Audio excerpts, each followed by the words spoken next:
Hello, everyone, and welcome to Wowhead Weekly number 272. Today's show is starting off and hopefully ending with still being a 9.1 patch waiting room.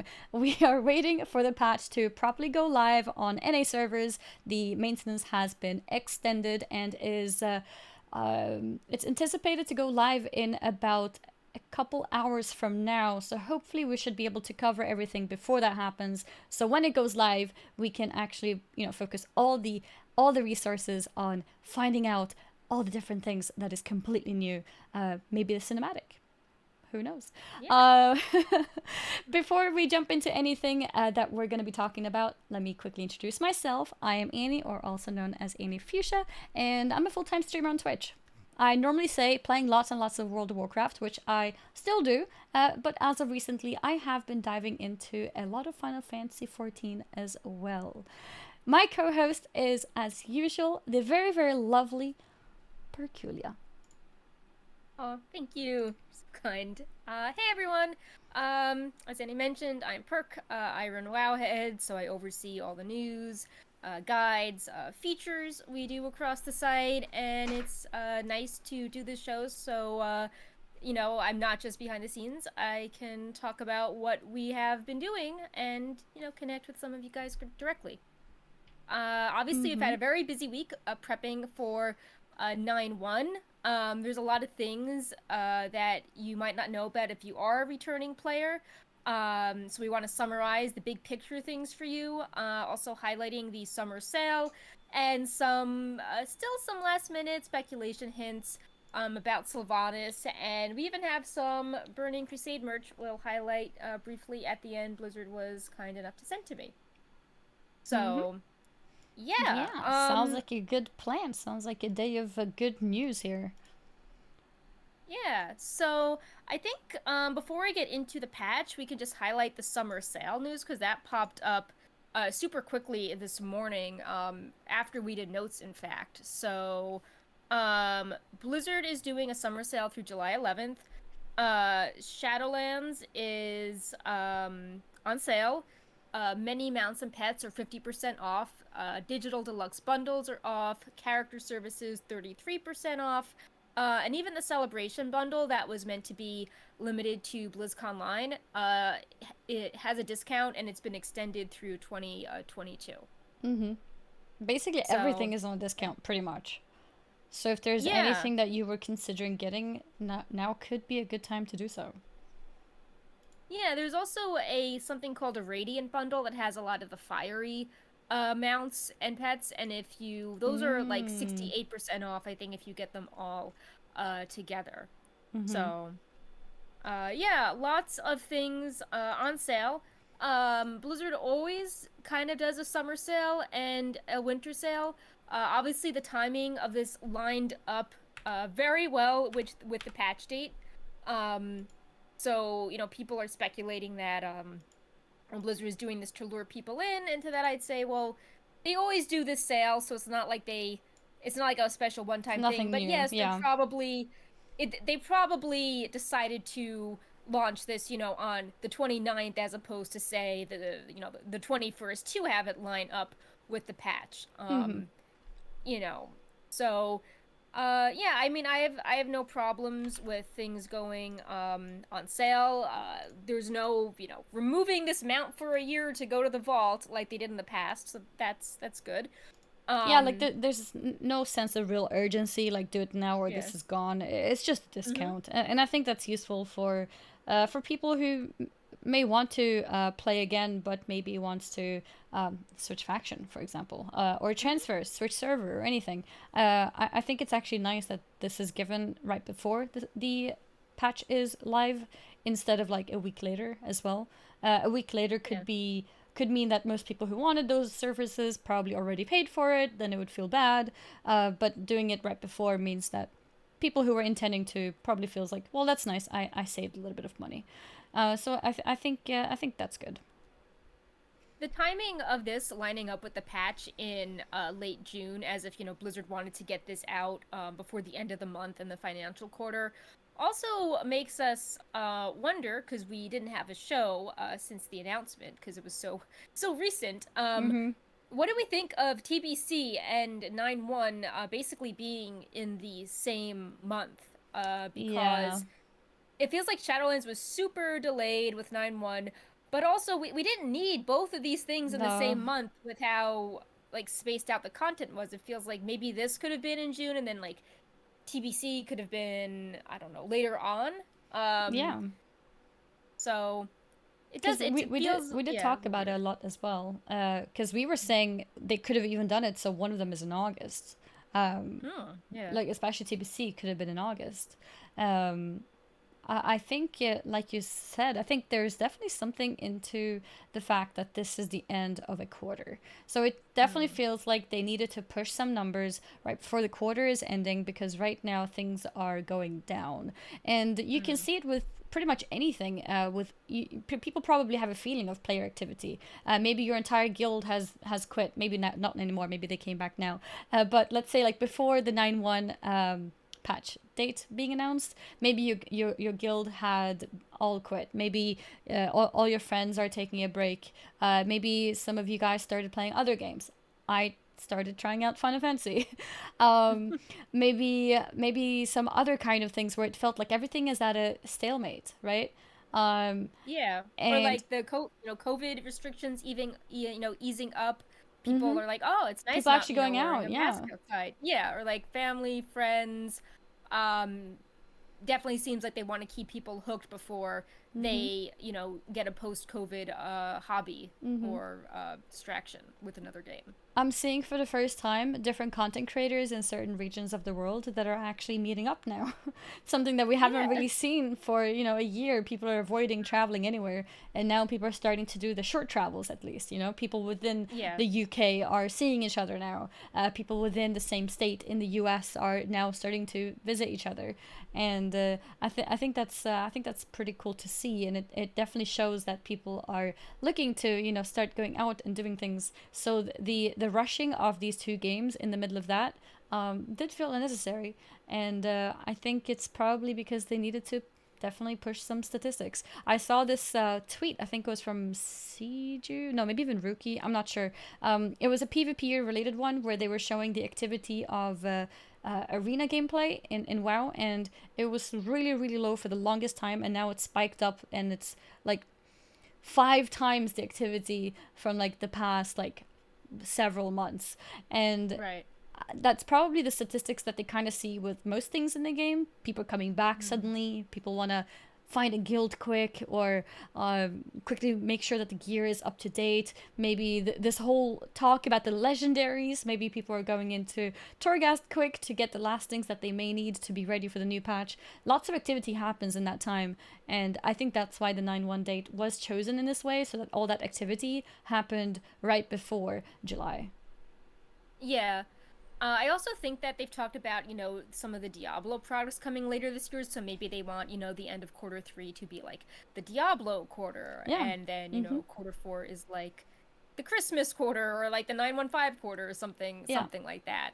Mm-hmm. Um, but yeah, the timing of this did seem a little on the artificial side. Like both we had a break of too much content and then it still yet it felt all rushed together, especially with some of the way some of the last minute PTR notes were handled. Like here are the PTR notes, but they've got changes not on the PTR, or some confusion with legendary that wasn't communicated at first. So there was definitely it definitely still felt a bit rushed at the end, even though this patch has seemed to go on forever in Yeah.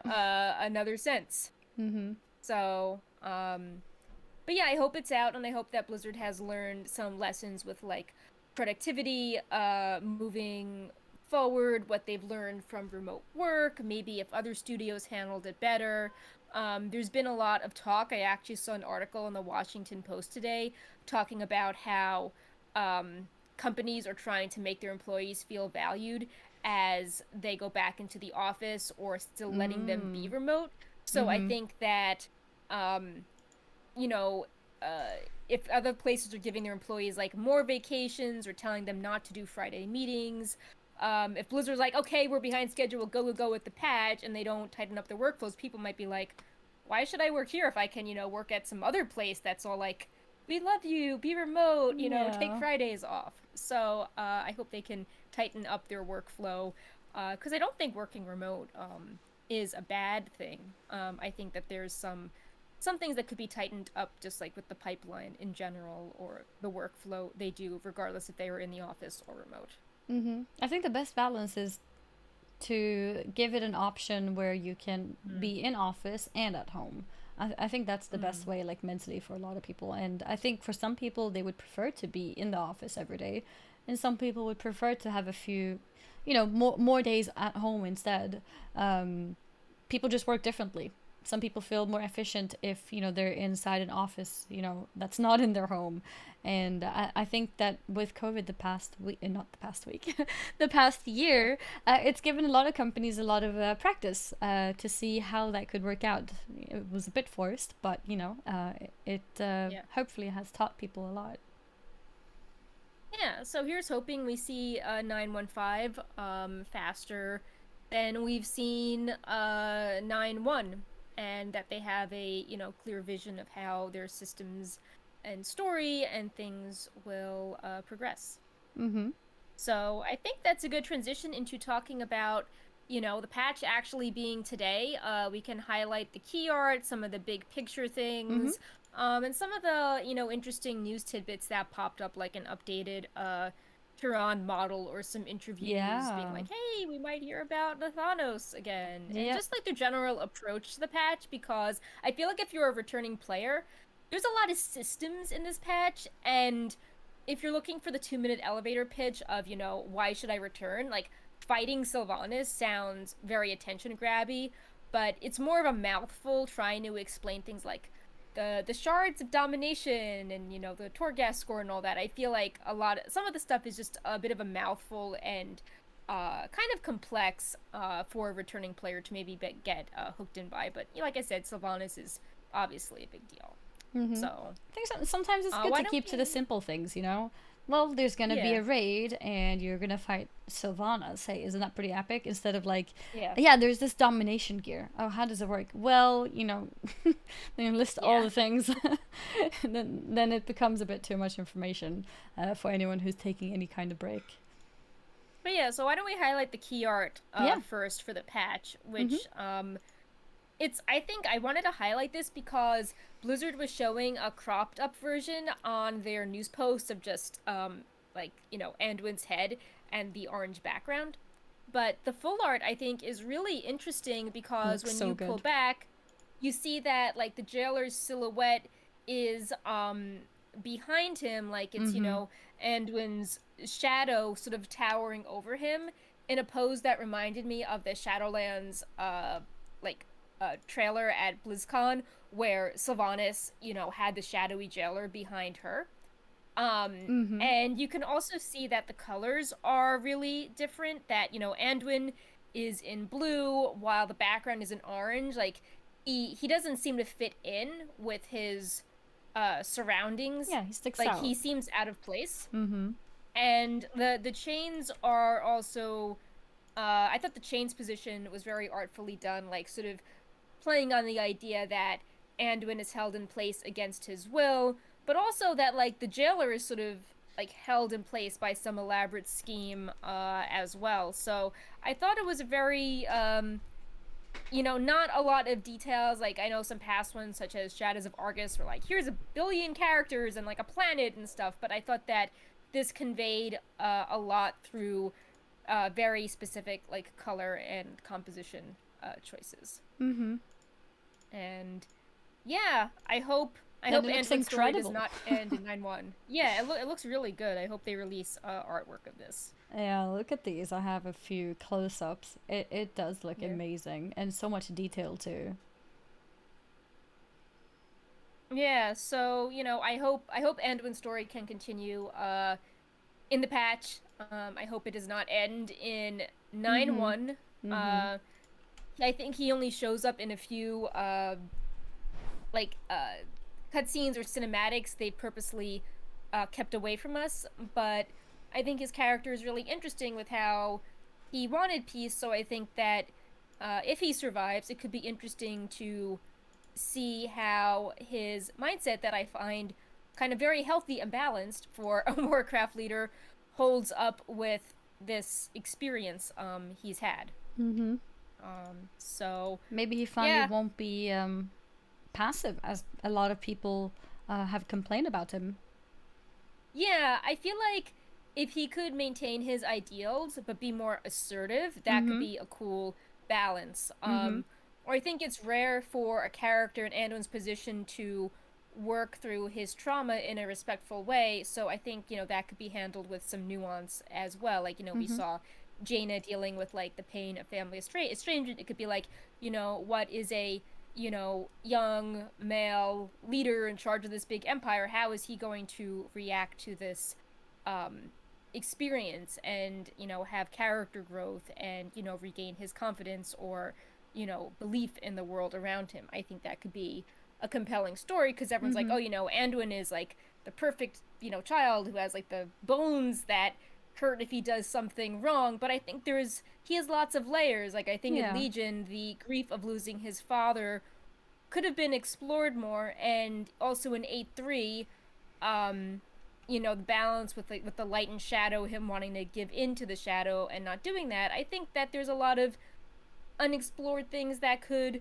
make him more interesting or compelling for people to care about. Yeah. And Like when he I think slapped Blizzard, Rathian.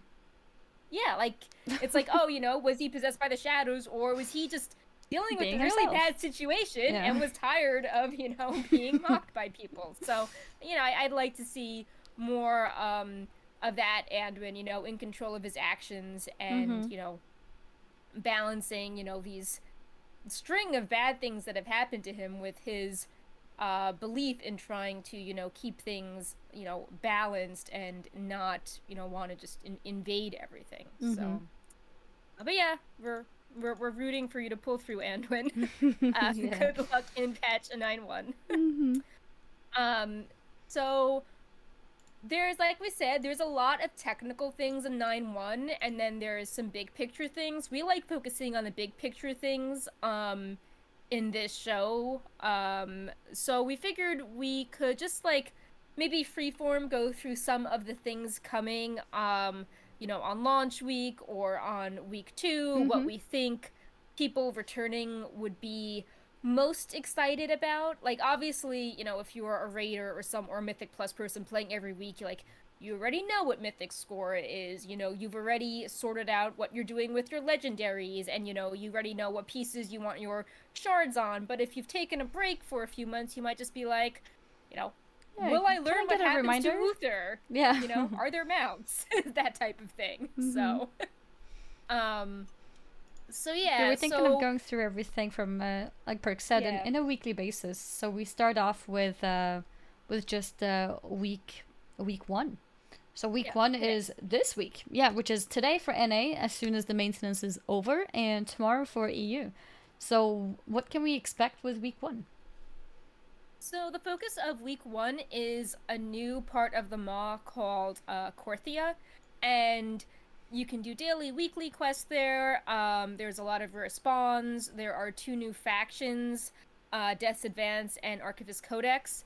As you progress through the new Covenant campaign, which is about everyone working together to prevent the jailer from stealing important magical artifacts from each covenant, you will unlock Korthia and get to do cool things like ride your mounts in the Maw.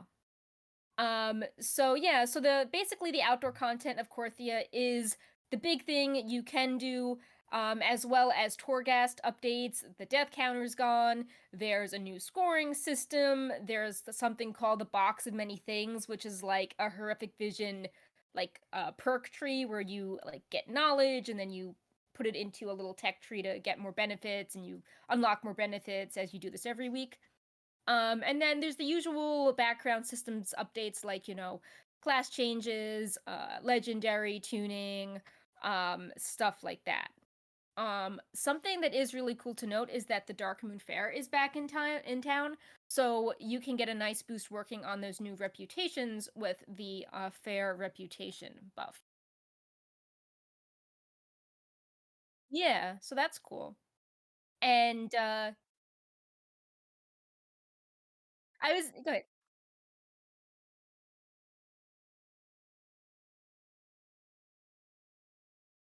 Yeah, it's the carousel.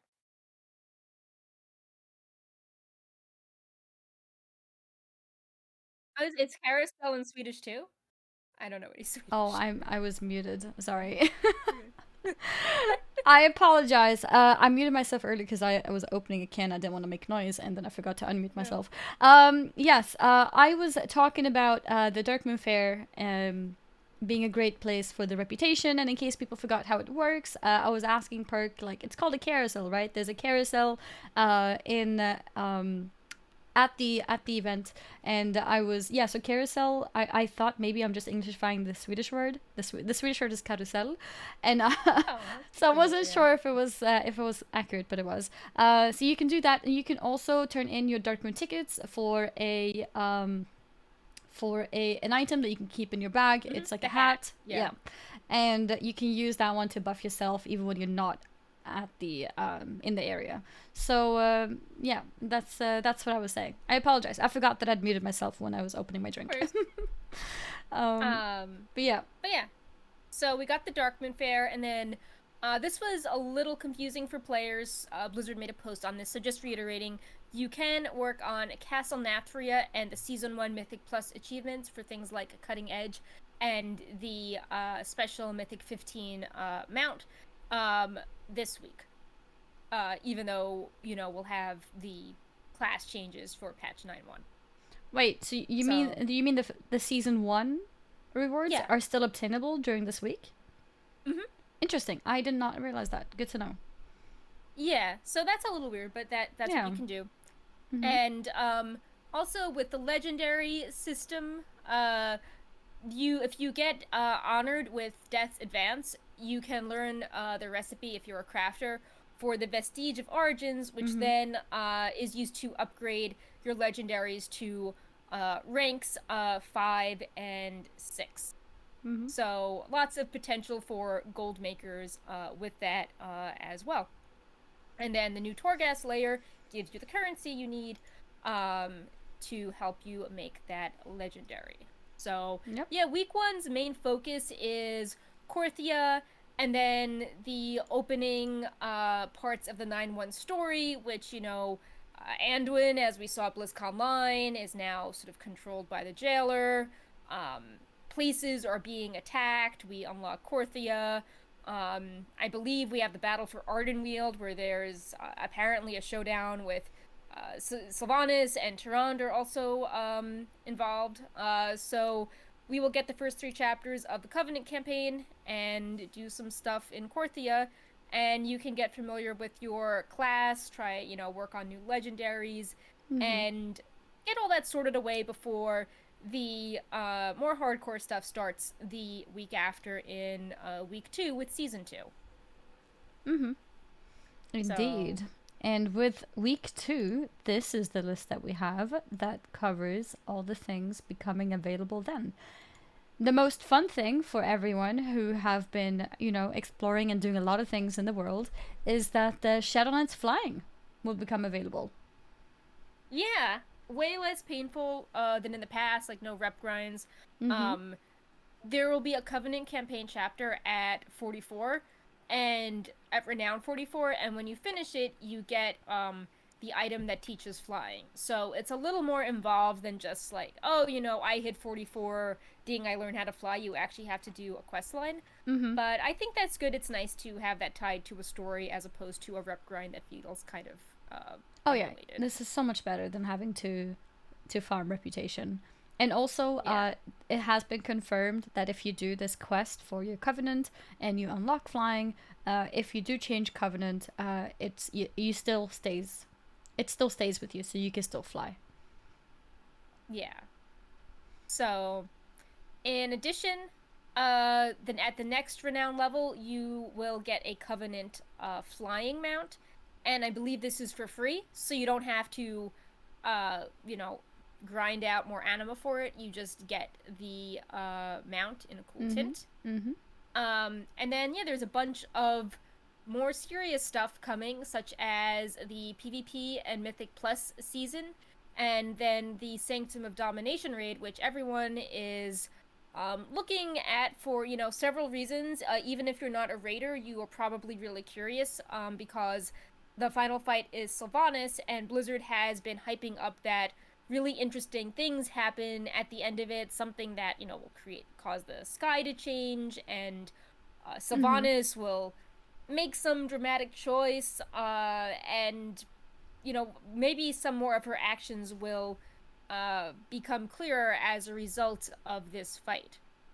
So there's been some interviews we can discuss in a little bit, but yeah, I think many people will be curious to see what that, Sylvanas cinematic is at the end of the raid. Yep. That's what we're also really excited about, and that's what we were thinking about for this show too. Because chances are it might come out in the middle of the show. That's it. Yeah. Yeah. So, I mean, ideally, if we do the show next Tuesday, if the raid opens in the morning, squishy, other people really like speed clearing. We could even have the cinematic at this point, and instead of, waiting a week to discuss it, we could just discuss it, really fresh reactions to it. So, yeah, that would be awesome. Yeah. Yeah, that covers week 2, I think. Tazavesh, the Mega Dungeon, is open. This is not available on Mythic Plus difficulty, but there is a hard mode, and it's a broker-themed dungeon, so it looks really cool. Kind of has, like, Suramar, Bazaar vibes to it, so that's interesting. Yep. And then, as we get into later weeks, there is less available, but there are still some notable things we wanted to point out. Like week 3, Sanctum of Domination Mythic and Wing 1 LFR is open, and your Great Vault loot has the item level increase, finally. Yep. And Mythic opening means that we're gonna have big attentions on Race to World First, probably, on Twitch. Yeah. And that's always exciting to look forward to. And the LFR opening is... maybe not so important for most players, but it's good to know when it is. As usual, they come in wings, and the first wing will be available here in week 3. Yeah, there's a few more things that are useful for returning players. Notably, at Renown 48, you get a Covenant-specific legendary. Many of these are not the best for your spec, but I mean, it's still another option, especially if you took a break. And the Warlord's Time Walking event is active. When they've been active for 6 months, people meme that the loot is not that great, but, at the start of a patch, getting a piece of normal raid loot is not that bad, especially if you're, an LFR or a normal raider. So yeah, and so for that's any week 3. alts, in case people are rerolling. Yeah, I mean, it's pretty easy just to do those... 5 dungeons. The next few weeks, I have put them together here as they have less news, but it's still nice to see them on a little list. So we have week 4, week 5, and week 6 here on this list put together. Yeah, so I think that the notable thing is the final layer of Torghast unlocks, which means that you can start working on like Torghast meta achievements that require layer 12 to get a cool mount. And in this period you'll start finally filling out your traits for Soulbinds. And you get the Pepe Covenant disguise. Very important topic in week 6. The most important thing. Yeah. So... And then, if we look at the final round of, so week 7, 8, and gating, 9. Yep. You can get I think this should make some people happy. You get a free Covenant armor set, no anima involved. Nice. That's good. Comp Stomp is returning after a year, so that's good for Marks of Honor and Transmog. And... on August 17th, we get the final chapter of the Covenant campaign, which is notable because Blizzard purposely did not make it playable on the PTR. Yeah, so we don't know how the stories end. No, I mean we just had that like vague hint that, oh, there's something with like Anduin and a compass, and we Mm-hmm. know the words goodbye. But yeah, we don't know how it ends. I hope I know that obviously the story continues between patches, but I would like there to be a satisfying ending point, because I don't think it felt very good at the end of 8-2 to have like that really short cinematic where, N'Zoth like grabs Ashara and takes her away. And it's like to be continued. So I think it would be nice to just Yeah. have a resting point, as opposed to like, oh, you thought you were getting answers. We just have, Anduin looking sad for a minute, to be continued in 915. Yeah. Um so but yeah, Yeah. that is the content schedule really for patch 9.1. Mm-hmm. They've indicated there's a 9.15 at some point, but we don't really know details about that at this point. Just that I think was mentioned in a PvP interview that like some more like minor content or UI improvements could be coming in 9.15. Mm-hmm. So, what do you think a person that took a break would be most excited about in the patch? Like, what would you tell them? Like, oh yeah, you've haven't been playing since February. Like, what's interesting? You should check it out for a month. What would you tell them? Do you mean in preparation for this patch or now when the patch is coming? Yeah, like if one of your viewers was like, hey, I took a break. Like, Mm-hmm. what's cool about 9.1? Like what would be your top thing? Um, Like, I think the first things that anyone should look into most likely is to work on your specific covenant. Go and get your flying unlocked because that's really nice to have and really useful for any content that you do, really. And hmm, check your legendary, see if that's the legendary that you would like to play for the patch, and then the raid. I think the raid is probably one of the most exciting things to look forward to. Raids are always fun, and play it on whatever difficulty makes sense for you. And killing Sylvanas, if you ask yeah. me.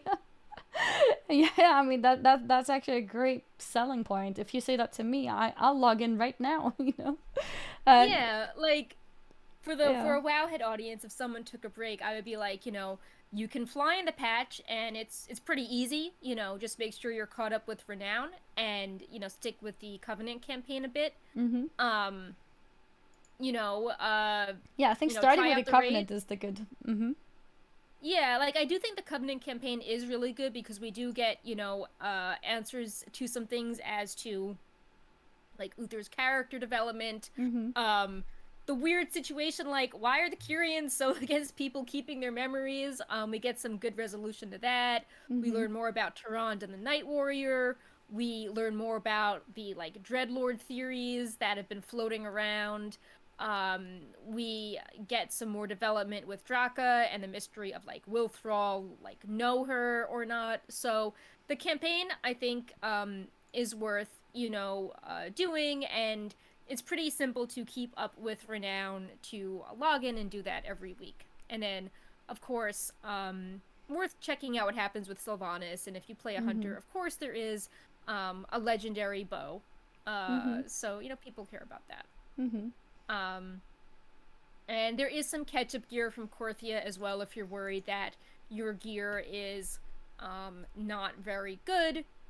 And I think that if you can, I think you can still enjoy the patch even if you don't know a ton of information about things like shards of domination Yeah, and absolutely. more of the endgame systems. There's Mm-hmm. still some stuff for you to Mm-hmm. enjoy. Obviously, if you care about things like mythic rating or higher difficulty, uh, you will have to care about those systems. Yeah. But if you are the person returning who just wants to know if this is like a fun, use of their summertime, then yeah, I think you can have a good time for a bit.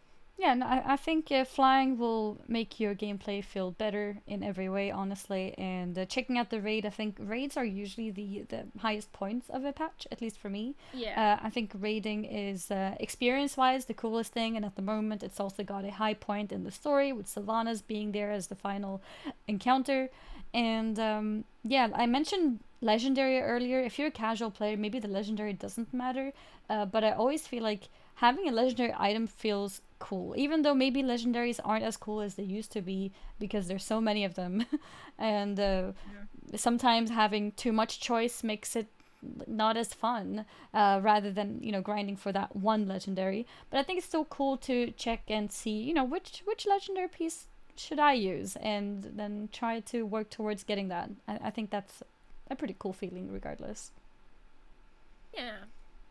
So, with that, we wanted to highlight some smaller pieces of news that came out, either things left out of the patch notes or interviews. And with that, one detail that I thought you might be interested in, Annie, because Mm-hmm. you're a collector, is Mm-hmm. that recipes that haven't been available for like 10 years, some of them are now coming back onto the Cataclysm time walking vendor that were lost in the, Azeroth revamp in Cataclysm.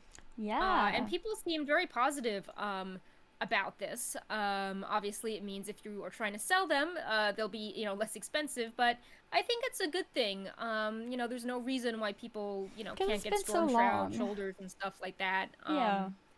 So Mm-hmm. yeah, if it makes people happy to just fill up their old collection, all the things, grats to them. And I Mm-hmm. know there's other recipes that were not added to the vendor, but maybe we'll see more of them be added in the future through other means. It's just nice to know that they haven't been, forgotten about, and that, Mm-hmm. Blizzard is thinking about people who, you know, Never got a liked, chance, maybe. maybe, yeah, who didn't get a chance, or are like thinking about recipes that maybe they're getting in like vanilla or BC, and they're like, oh, Oh like yeah, where being did this go? reminded. Like, Yeah, that's yeah, true too. we forgot to find a new source for this in Cataclysm. We should, fix this. I remember us talking about this before because I forgot what professions you had, but you had two professions where I remember us talking about it, and you said that you made sure that you got everything before Cataclysm came. So you managed to Yeah, snap all the different recipes and everything. Um, yeah. I made all characters to have all different professions, oh, so I all could do all professions the things. even. Yeah, Wow. like I made a Death Knight, I made a priest specifically to have tailoring, Mm-hmm. I had my warlock, I had my rogue. I didn't have like I had two rogues actually, so I just made sure that they had um all the Variety of important professions. things, Mm-hmm. made sure I got all the professions. There were even things like common quality robes that dropped from mobs in the starting zone that looked really pretty. Mm-hmm. And I tried to collect as many as those as possible because the NPCs that dropped them were going away. So I Mm. tried to collect as much random junk as possible before the world Oh. revamp. And now that stuff is super expensive. Yep. Mm-hmm. And So, also, people need to remember that back then there was no transmog system either. So whenever mhm. you decided to collect something, it was literal Yep. junk, filling up your banks. Yep. I It must have had like felt so an good when alt. transmog came out. Yeah, well, yeah, some of the things were still. I would be like, oh, like there's this cool quest reward that's going away. Let me hold on to this forever, or this, great item with flavor text, Mm-hmm. or this thing I can't transmog because it's white quality, but it will live in my bag forever. So, Mm-hmm. um, I definitely had um, I definitely had a guild bank. Like Mm-hmm. my alt was a guild bank, or even things like, oh, the reagents for poisons are now great quality. Let me hold on to them because it's in the spirit of it. Like Yeah. I can't throw out. I just want to hold on to, um, Yeah. these decayed items. Mm-hmm. So, I definitely have a lot of old school things on my Mm-hmm. bank alt. Yeah, no, I So understand it's that completely. I yeah, remember saving cool items as well. I think I started my saving a little bit probably later than you. I started yeah, the game later than you, so I wasn't like fully invested initially, and I was not aware, for example, that the Cataclysm would remove a bunch of items. So I actually missed a lot of recipes due to that because I hadn't yeah. fully started the collecting thing yet. But I still had lots of things in my banks, and I remember struggling so much before Transmog came out as a whole system. I was filling up my bank, and then there was also lots of BOP items. So I would fill my bank, and then I would fill my void bank, and just impossible to keep everything. I was so happy when the tabard system became, a thing where you don't have to keep your tabard. It's a transmog. Transmog in general, get rid of so many items because now I have it in my little transmog collection. When toys became a thing, suddenly these trinkets that and was really random nice. items that Yeah. I've held on to is a toy. Like, I remember sometimes, like a year later, I realized I have a toy in my bank, but I never realized it was a toy. And it Yes. was, Oh, yeah. bag space. Yeah. It was great. It was great. I think that's something that was definitely a huge improvement for any type of collector to be able to just free up bag space because now there's systems to take care of those things. That was really Yeah. nice. But yeah, so it's nice for people like me to be able to go back and get some of these recipes because we didn't think about it at the time, didn't think that they might be removed, and didn't understand to that extent that something would be removed forever. So we never got them, and now we can. So it's always nice to Yeah. have some old stuff come back. Sometimes it's nice for exclusive things, but when it's been so long, it's also nice to get some things back. Yeah, like I'm not mad that someone else can, be like, oh no, this is so meaningful in my life. I can't let other people be 100%, Yeah, alchemy completion with our greater yeah, arcane, potion. And something I'm like, yeah, cool. I think that was a yeah. really fun era for WoW that Mm-hmm. even though, uh, classic servers are being re-released, it's still not the same. Like, the community has changed. It's, a bit more, min-maxy, optimized, a bit of Mm-hmm. a faster pace. So it's Mm-hmm. it's nice to just have little throwbacks to that kind Mm-hmm. of more easygoing era. And anyone who had those recipes and still played for some time has probably made a bunch of gold from it already too, right? So at this Yeah. point, uh, th- it's like it doesn't matter. At the time, I understand, and probably 5 years into it, when transmog was introduced, especially, I could understand that those people were so happy that they had the recipes because then they can make a lot of gold. Not everyone can craft it, but now it's been so long that I think it's okay. Yeah. So swapping gears, this next thing, I don't know if it counts as a spoiler because you can see it on Blizzard's front page. Um, and I'm not sure if it was like intended or unintended or, intended, but Hmm. we're pretending it's unintended for hype. Um, Yeah, it was there but intentional, but it's too cool to be intentional. So we're treating yeah, it as like, oh my god, have you seen this? yeah, Yeah, it's not really. I don't know. I don't think we need to put spoiler up. yeah. It's more like an enhanced model, not like a Yeah, radically different thing. But because yeah, we don't know so what it's about. So yeah, so um, there is an updated Night Warrior model for Tyrande, it and looks so cool. she looks, it's basically her Night Warrior self, but in high definition form, and it's used for a cinematic. And Blizzard has a little montage of the cinematic clips playing in the background of their homepage. And there was a few seconds not visible in the 9-1 trailer where we see Tyrande kind of looking around Ardenweald, an alarm as she's calling upon the Night Warrior magic. This And looks so uh, good. I love her facial tattoos, and Yeah. it just looks so cool how it's like her normal markings, but they're extended over her face, and like the blue outline is it's like celestial details, and Mm-hmm. even the swirls covering her body look like shoulder armor. So I think it's a really fun concept. And in one of the pictures, you can see that she has a glowy moon. Like she's not wearing a moon; it's like a glowy thing manifesting itself. And people have made comparisons to, the Draenei and the Naru, having a similar blessing, and all that speculation tying, Mm-hmm. Elune to that area of the cosmos, possibly. So interesting visual similarity if you know, the night elves can manifest, something magical with a moon on their forehead, and I can, manifest, something else that looks very similar. But yeah, she looks great. Mm-hmm. And even like looking at her ears, just the swirls on it, it looks like really elaborate jewelry. I think they did a fantastic job with this. Yeah, it does look amazing. Like I was getting worried with the whole Night Warrior things that it's gonna be something almost insignificant and be over so soon. But seeing a visual proof of it, it means that it has its place and it's important, and I think that's really cool. Yeah. and hopefully this means they'll use her for more things. Mm-hmm. And I also think it's good if you compare this back to the Nathanos and Tyrande cinematic, that that one looked kind of meh. Like, she just looked like a normal warrior, Yeah. steamrolling Nathanos. But here it's like, oh, she looks really cool, and you can Yeah. understand the Night Warrior powers more. Mm-hmm. So, definitely a positive update there. Mm-hmm. And as a reminder, her story will continue in 9-1 as we learn about other Night Warriors and how to help her deal with all these, contrasting feelings that she has. Like balancing the power with restraint.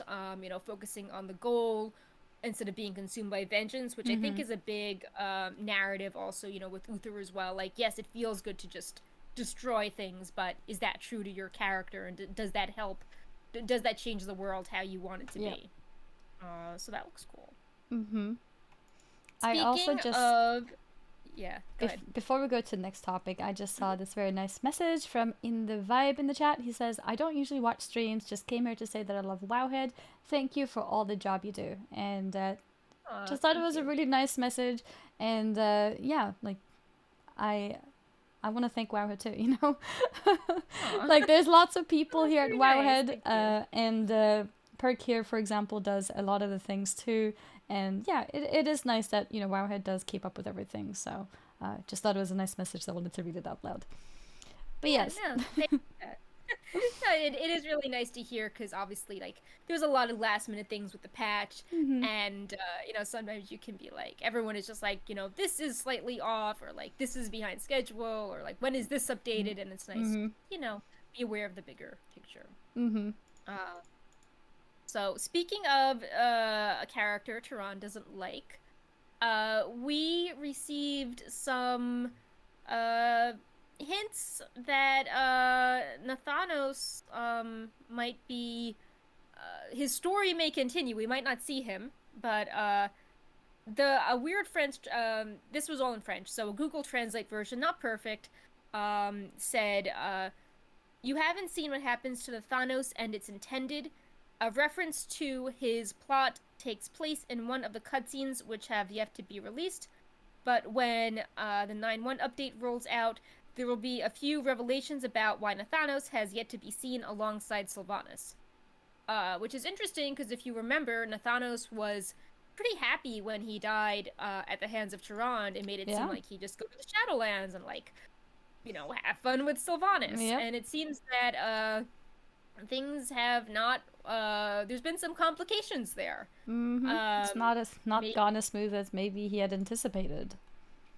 Yeah, and we don't know the reason. Maybe Sylvanas is focused on the jailer and doesn't need him, so he's like cast aside. Maybe the machine of death has broken, so he's being tortured. Maybe the jailer is using him as um, a pawn. Like or maybe he'll show up in the Sanctum of Domination. But basically, when with the wording is that you haven't seen what happens to Nathanos, to me that implies it will be part of a future patch that will see him later on.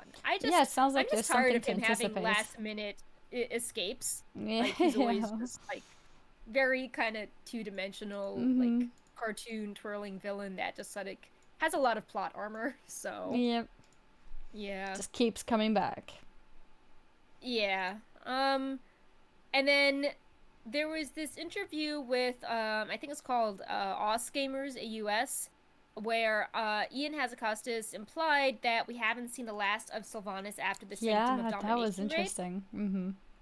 Yeah, so I'm sure there's a lot writing on this Sylvanas cinematic, and I really hope it lives up to the hype because there's there's a lot of pressure. It's sort of almost reminding me of Yeah. Game of Thrones, where it's like, here's the big reveal, and you're just like, okay, like like how many mysteries can you pin on one Yeah. tiny, you know, uh, story cinematic? And there's been so much on Sylvanas too that I think it must be so difficult to be Blizzard here too because there's gonna be so many people who have strong opinions on how this Mm, pans out, and there's going to be very angry people, no matter yeah. which way it goes.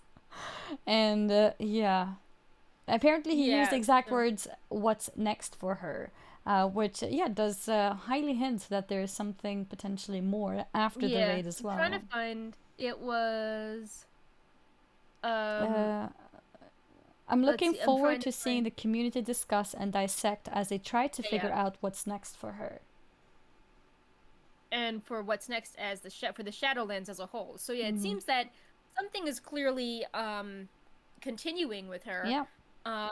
We did know in folk and fairy tales of Azeroth, like it's not confirmed canon, but sometimes there are hints that become real in game.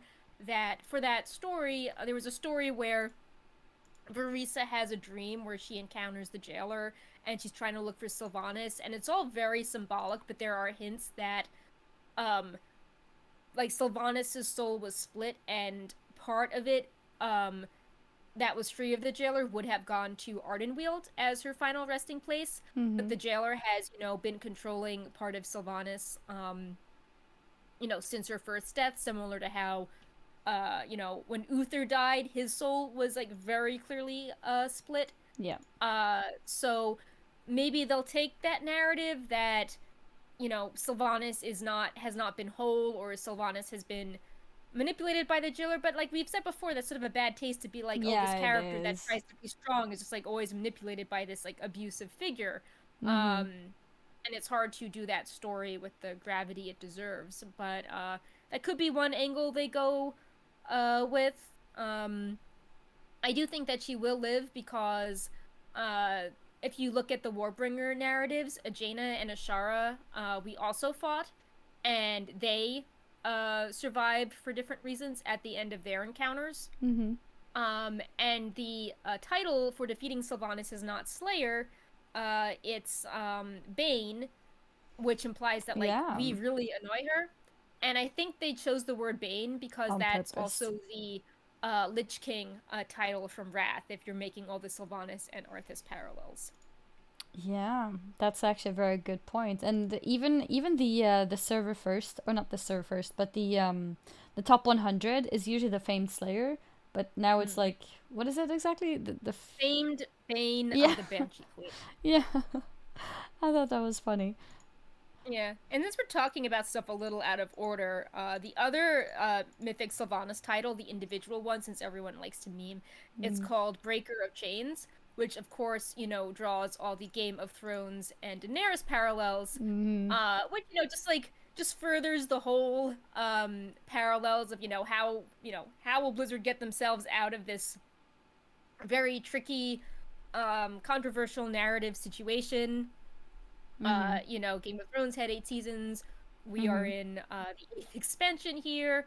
The decor is looking a lot like the end of season 8 with the gray color palette, and characters going through drastic personality shifts, coming back from the dead.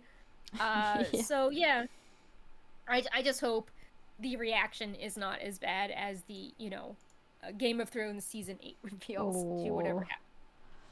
I actually feel so bad for Game of Thrones because it was such a Yeah. great show and it was regarded so highly.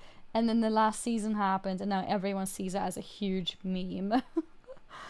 I think Yeah, it's really sad because it still was an incredible show and it's still very well done. It's just so many character developments and story arcs were thrown away towards the end, and I guess we were all just so invested that it felt like yeah. it I sucked. think if there was more seasons that they definitely were cutting some characters that were in the books, or like planned to be in the books, and I think that more of the motivations would have made sense if you had those in between characters influencing the ones on the TV show. Mm-hmm. But when you remove like a lot of the world building, then it's just like, oh, we have to get them from A to B, so they have to do this Mm-hmm. thing that doesn't make sense. That maybe would have made more sense if there was, If that more things happen other in between, rulers, yeah. for the throne, or had this like transformative experience in the book that got cut.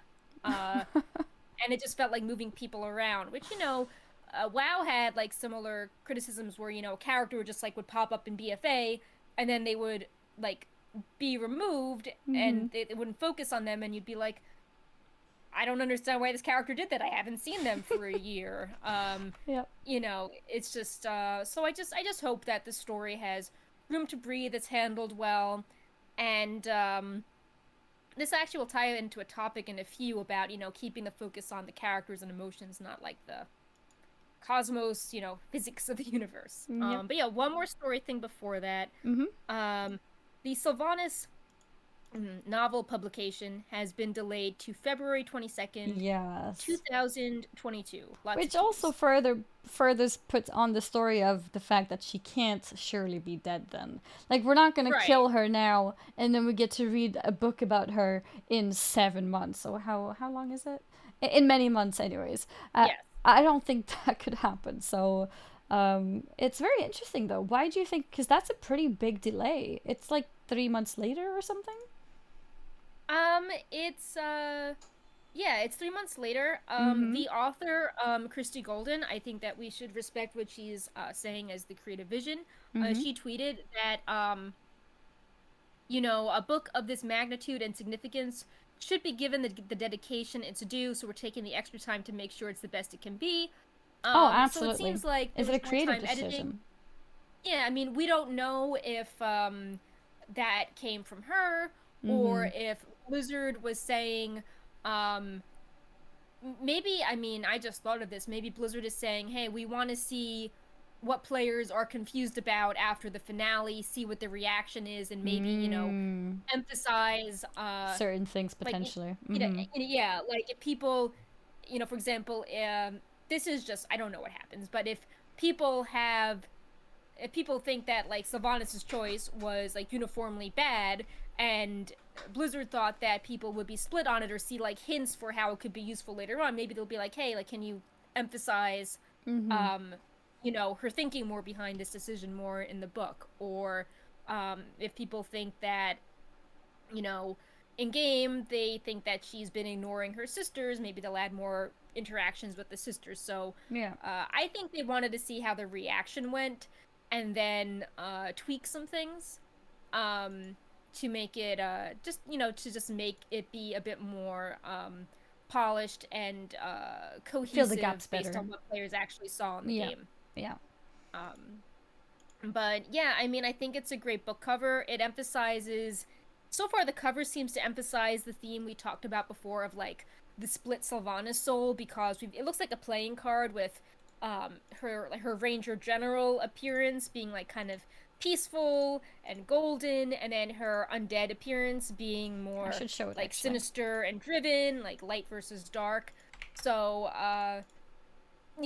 I also think that even if a book is delayed, you don't just arbitrarily pick a new date, you pick a date for a reason. And I think the date of the book will probably line up with whatever BlizzCon line is, because that was in February, and maybe a new Oh. content patch. Were the dates for the next BlizzCon line ever announced? No, they just said they wanted something similar to last year, and maybe they'd do like in-person gatherings at cities, so I don't know, like viewing parties for whatever they're Mm-hmm. announcing. So I could see Interesting. them Yeah, we could. wanting to be like, oh, Mm-hmm. bring us a new Sylvanas book and chat about the ending in person at this bar. I could see them wanting to do something like that. Mm-hmm. So, And it was but yeah, originally November. What was it? November the 7th, I think, or 9th. yeah, Um. November 9th to February 22nd. Yeah. It's quite a specific jump. Maybe they were even Yeah. planning some kind of event on that, or yeah, around that week in November, and then maybe that part has been cancelled potentially to maybe make a bigger event around February. Um, yeah, there could be so many factors. We don't really know what it is, but at the end of the day, delays are honestly usually a good thing if it's like taken well by community. So I think it's I think it's especially good to be told like this long in advance as well. Yeah, and if they want to get her story right and have it Yeah. be told with the proper gravity, because like it could be a really dark story, especially if they go down the route of, oh, maybe she was like controlled by the jailer all along. Like, you don't want to fumble the story and have it come across like crass, like Teldrassil did in game. Mm-hmm. So I respect they're trying to take extra time to give the story justice and the nuance that maybe doesn't always come across when you tell something serious like this in game. Mm-hmm. So I think all that's positive. It's just, everyone is always like, oh, everything's delayed with Blizzard. I'm waiting a while. Like, I just want to know what happens to Sylvanas as a character. Like, I feel like I'm, it's like a soap opera, or, Game of Thrones, like, oh, more mysteries, or, this character's back for one episode. You gotta wait for the next season to see what happens to their story arc. Yeah. Um, I do think but, this type of delay is the best kind, I where agree. we have Yeah. it, we have a date, and now we've been told it's delayed, and then we have a new date. And I think Yeah. that at least gives an idea of what Blizzard is planning. It's very different from nothing about 9-1 for the longest time, Mhm. and then suddenly it's in less than 2 weeks. Yeah. Yeah, so I think this type of thing is pretty good, honestly. Yeah.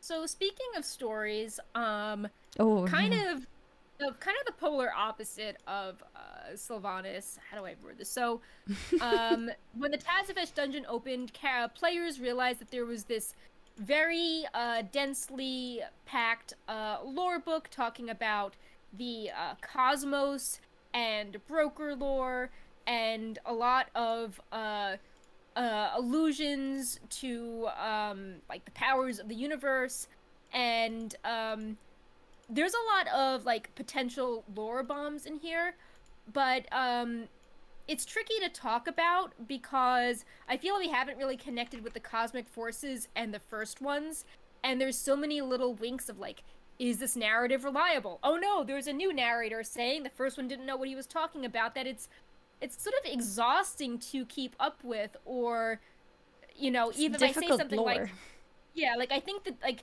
I feel like I need a PhD or footnotes to like keep track of all this. I definitely think it adds flavor to the world, but I am a little, when I see this, I'm a little concerned that Blizzard is going too much in like Abstract world. the esoteric, like, writing down of like knowledge and destroying the magic of how things work.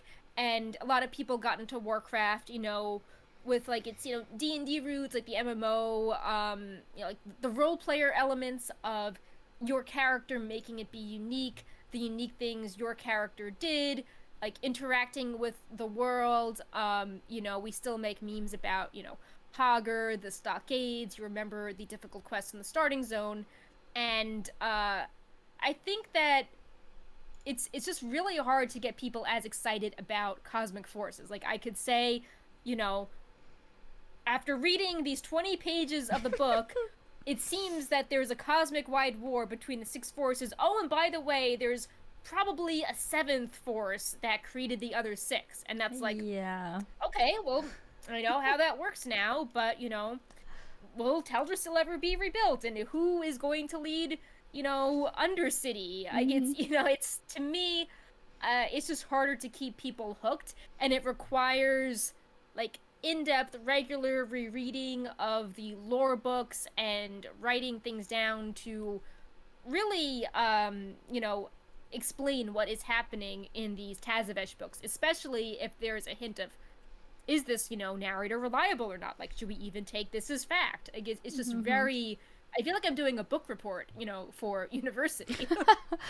It's funny that you say this, because so when I was looking through this at first, I was like, okay, oh god, all right, I'm gonna need a perk to go through this with me, Yeah. hold hands through it and carefully go through it. And it's funny that you see it too, as somebody who is actually very involved in lore, and you still feel how difficult it can be to understand. And I find that very funny, because sometimes, like you said, sometimes it's nice to have also lore which is kind of like straight to the point.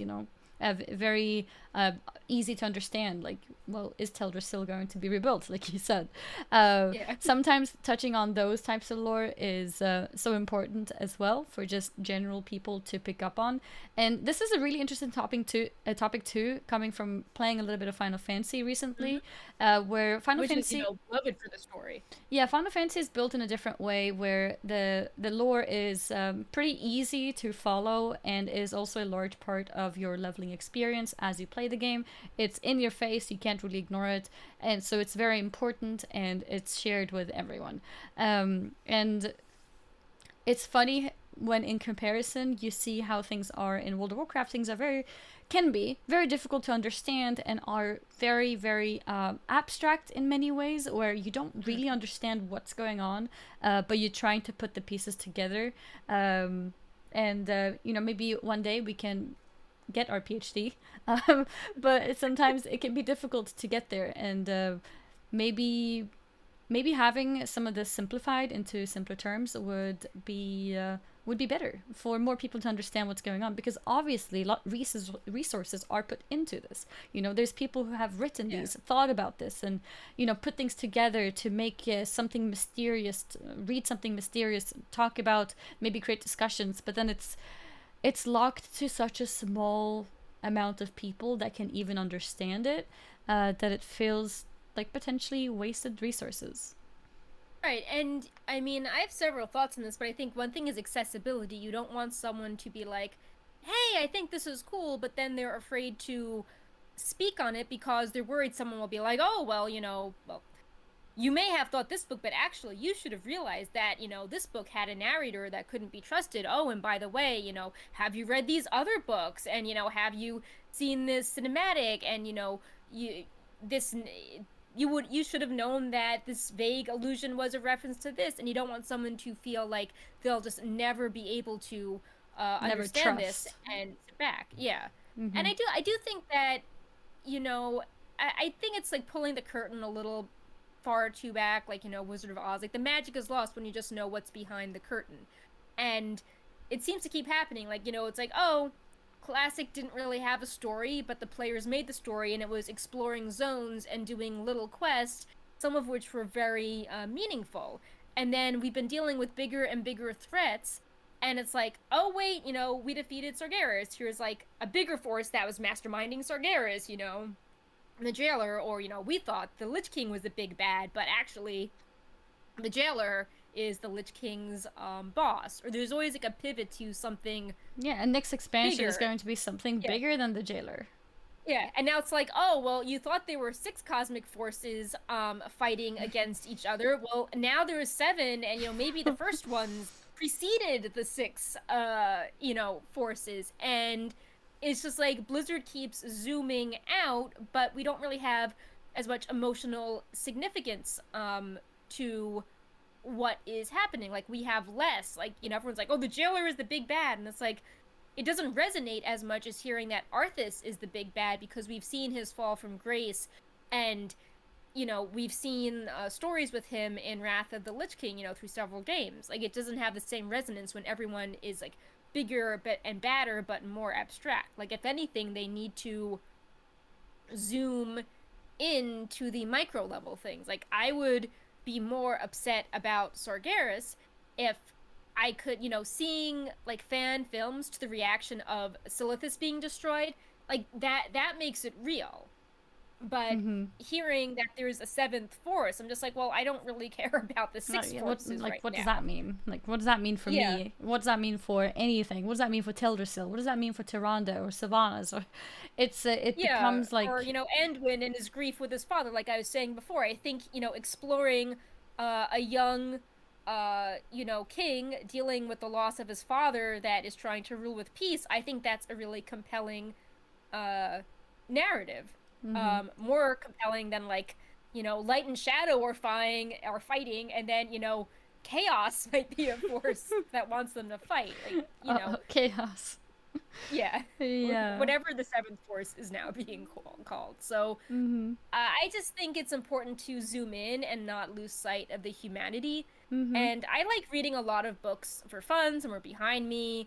A lot more are in the living room. And I read a lot of young adults, like, or science fiction, fantasy, contemporary, and a lot of the books that are popular have good world building, but it's not the focus of it. Like, it might be characters that live in contemporary times with like magical elements in the background, but you're not blasted in the face by a list of how all the magical elements work. It's Mm-hmm. about the characters and their humanities and the choices they make. Um, and the magic is just like interesting sparkle to the setting to make it more interesting. Mm-hmm. And I tend to tune out when I get hit with, you know, detailed explanations of world building that sound like I'm reading a textbook that don't really add to my, enjoyment of things in my mind. Like, it's almost too many details to handle. Mm-hmm. So I think that obviously they've spent a lot of time on this, and Mm-hmm. I think it's cool that they keep obviously developing the lore, and hopefully by actually organizing more of it, they can avoid more retcons.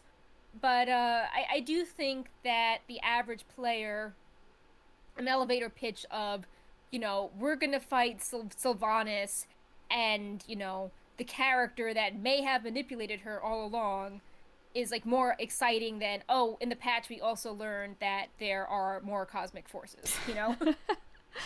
Yeah, some more, potentially more direct storytelling could be more Mm. uh, interesting for people to feel more immersed and interested in what's going on. I think having books in general, like in the game, or having different mysterious ways of giving hints for things is cool. But sometimes it's just taken too many steps into that. So like having a little bit of mystery, having a little bit of people being smart and clever with putting things together, putting hints together to make up a conclusion.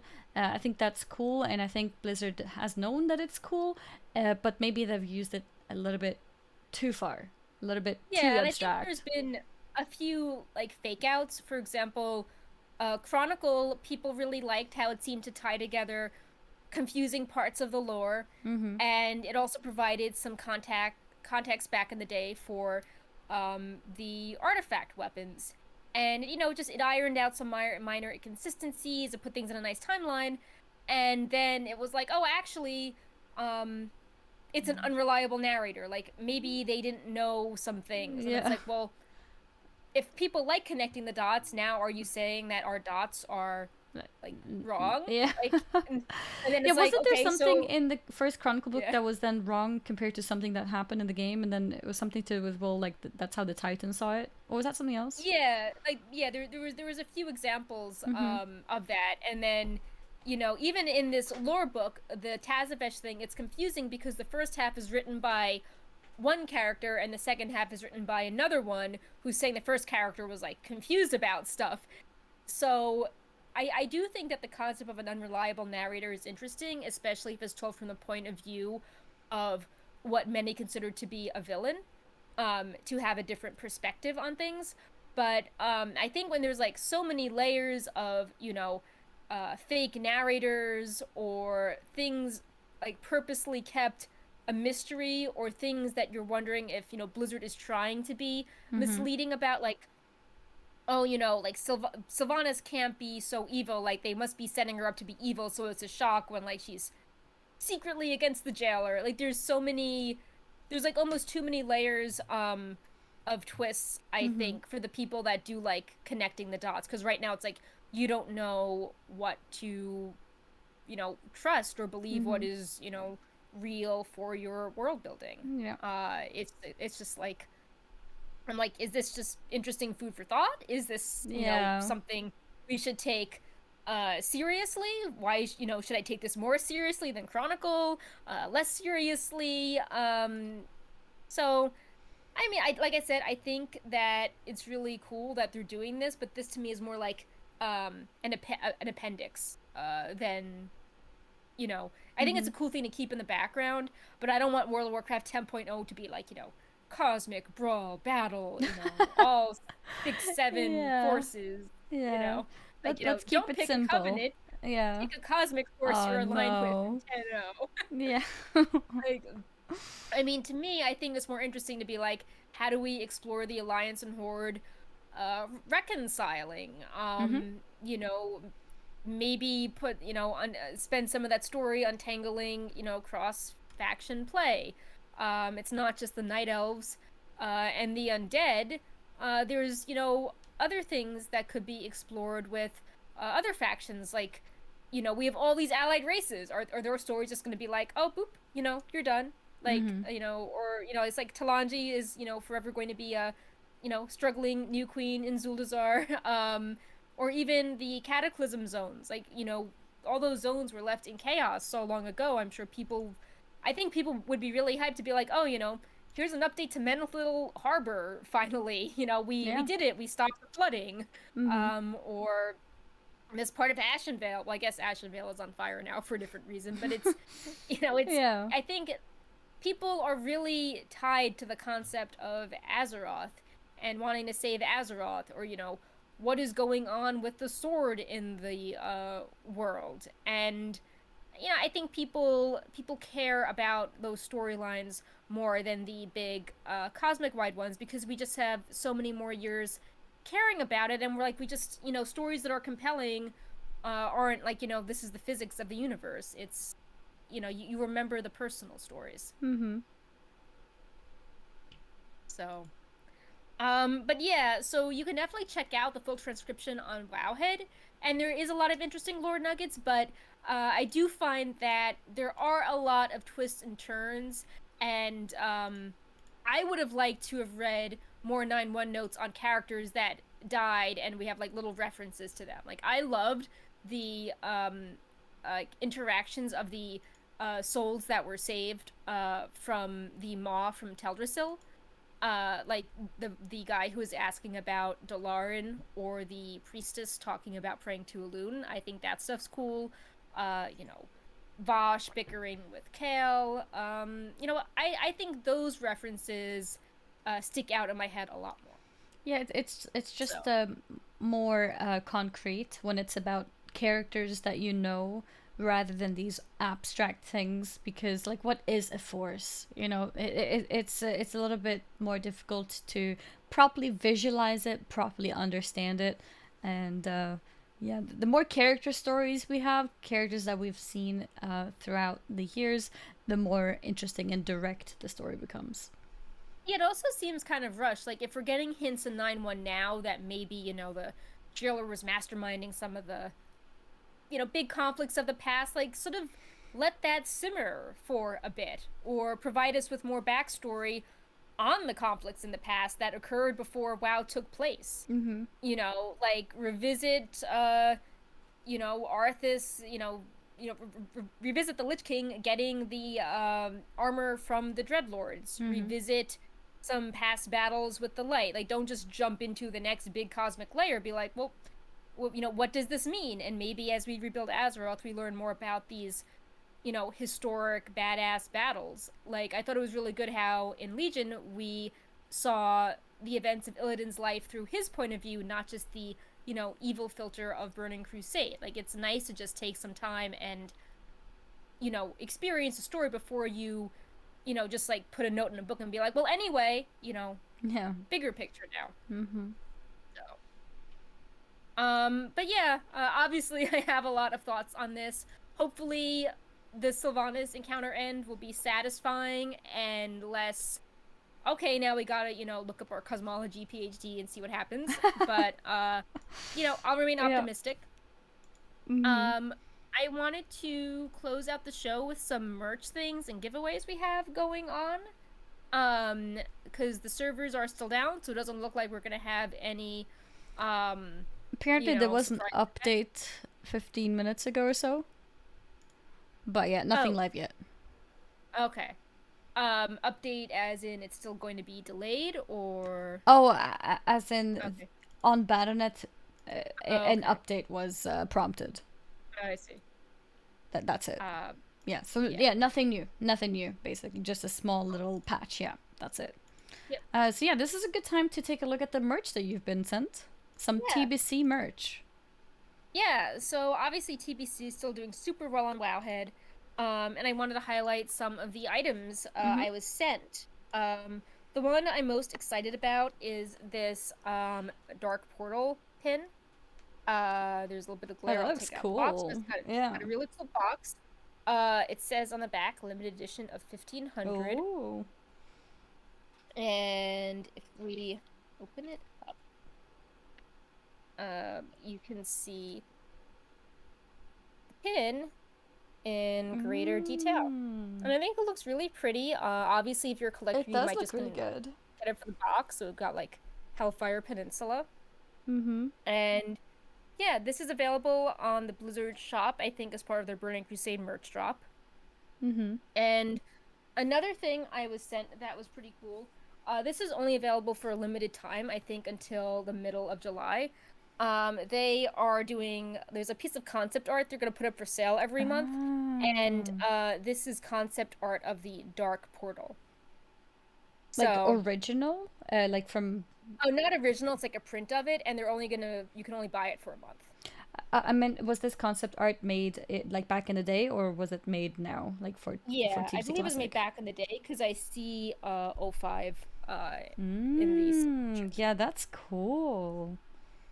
Yeah, So and I old think it's a stuff. nice addition to your office because Mm-hmm. you can show you're a fan, but the white and black looks really classy. So even if you have a more Yeah. traditional office, you can, hang this and it won't look like check out my neon green, Burning Crusade Mm-hmm. poster Yeah. in the background. Yeah. Um People are saying the I was all servers are up now, by the way. oh, yeah, Neri just said the servers were up. Cool. So I can keep showing the merchandise, Yeah, yeah, we can and try to we get quickly some show stuff, everything. yeah. Mm-hmm.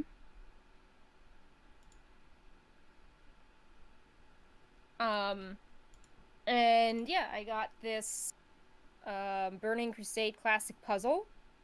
Mm-hmm. Um, that's cool. And then I got some Burning Crusade shirts.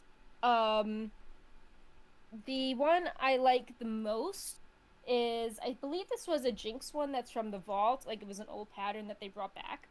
Oh, But yeah, it's yeah. got It the does look cool. I dark like it. portal. Yeah, so I like how it's not just traditional Burning Crusade colors. Like I think orange and green would be too much, or Mm-hmm. like yellow and green. Mm-hmm. But yeah, I think this is an interesting shirt. Mm-hmm. Uh, and Blizzard was also kind enough to send us 20 collector's editions to give away. So we currently have a giveaway running on social media for that. 20 is a pretty big deal. Oh, Um, yeah. I'll post in the chat too. yeah. You can redeem this anywhere. But the code only works on NA, I think for several reasons. One is that they just had the NA ones available, but also I don't think you can redeem the pet anymore on EU servers with the Versailles office shutting down and like the weird website that was needed to redeem it. But, I know many people just want to collect the box and don't redeem the stuff in game. They just want it, pristine and sealed. So it's still worth entering the contest for that, even if you're in EU. We will ship you the box. You just can't redeem the stuff on the EU account. Mm-hmm. Um, we will have also a 9-1 giveaway starting up. We will have like a general 9-1 overview going up today with the giveaway attached to it. And then finally, I just wanted to thank everyone for their support on our Trevor project fundraiser. Yeah. We have been, this is our second year doing a fundraiser during Pride Month, and we set our goal at 15,000, and we are really blown away by the support because right now we are at 27,000, and we Wow, set it's two like stretch almost goals. double. Yeah. That's So we set stretch awesome. goals that we met, and yeah, it's really nice to see the support, especially with how sometimes like unwelcoming some parts of the gaming community can be. Like we deal with a lot of trolls on the site, Mm-hmm. so it's just really nice to see that the positive parts of the community, can come through and make a difference and show that gaming, can be a welcoming place. And if you are unfamiliar with the fundraiser, we have a special Wowhead Pride pin that is only available through the fundraiser, not through the shop. If you donate $25, you will get one, and then for every 25 you donate, you will get another one. Mm-hmm. This has been designed by Sepish. It is a silver-plated 3D rocket on top of a pride flag made of hard enamel. And we are trying to experiment with like new tech in our pins. So this is a technique I don't think we have done before, and I think it looks really neat. Yeah, it does. And we have also added a few more stretch goals to the fundraiser, which we unlocked, Mm-hmm. including everyone will get a bonus pin from Wowhead's Vault. Could be any pin of like the last few years.